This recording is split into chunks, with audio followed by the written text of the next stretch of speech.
দর্পণ চ্যানেলটি সাবস্ক্রাইব করুন, ভিডিওটা দেখুন মন দিয়ে। অসহ্য পায়ের যন্ত্রণায় ভুগছেন, গোড়ালি ব্যথা আর টেনশন নয়, এই ব্যায়ামটি সকাল সন্ধ্যা অভ্যাস করুন।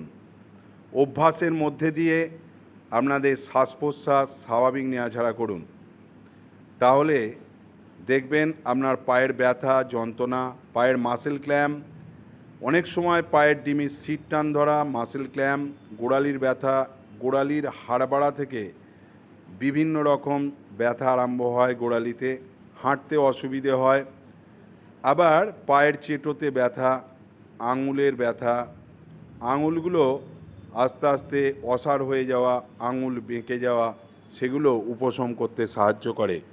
সকাল সন্ধ্যা 20 বার করে অভ্যাস করুন। আর আমাদের এই ভিডিওটি যদি ভালো লাগে বন্ধুদের মধ্যে অনেক অনেক শেয়ার করুন। যোগদর্পণ চ্যানেলটি যদি এখনও সাবস্ক্রাইব করা না থাকে তাহলে সাবস্ক্রাইব করুন আর অনেক অনেক শেয়ার করুন। ভালো থাকুন, সুস্থ থাকুন, নমস্কার।